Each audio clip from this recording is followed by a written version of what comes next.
Ésaïe, chapitre 22.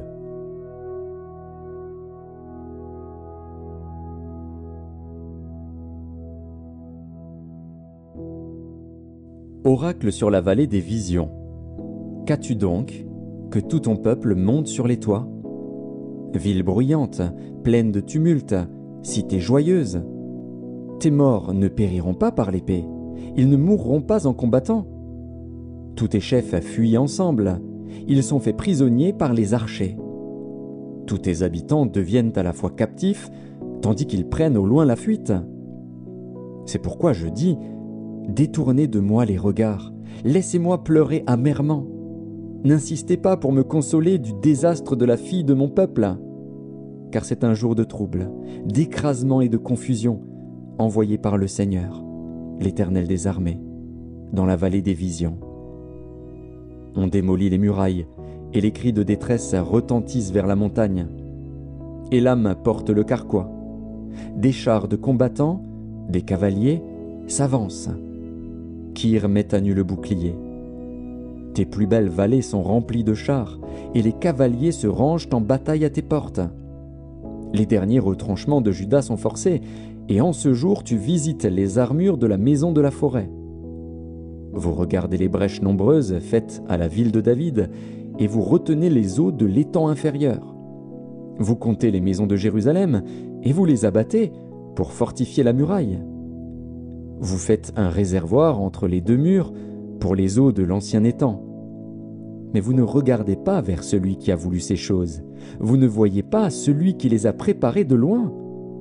Le Seigneur, l'Éternel des armées, vous appelle en ce jour à pleurer et à vous frapper la poitrine, à vous raser la tête et à ceindre le sac. Et voici de la gaieté et de la joie. On égorge des bœufs et l'on tue des brebis. On mange de la viande et l'on boit du vin.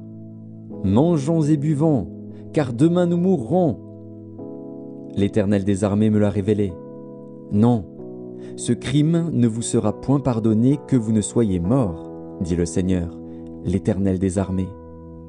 Ainsi parle le Seigneur, l'Éternel des armées. Va vers ce courtisan, vers Shebna, gouverneur du palais. Qu'y a-t-il à toi ici, et qui as-tu ici, que tu creuses ici un sépulcre? Il se creuse un sépulcre sur la hauteur, il se taille une demeure dans le roc. Voici, l'Éternel te lancera d'un jet vigoureux. Il t'enveloppera comme une pelote. Il te fera rouler, rouler comme une balle, sur une terre spacieuse. Là tu mourras. Là seront tes chars magnifiques.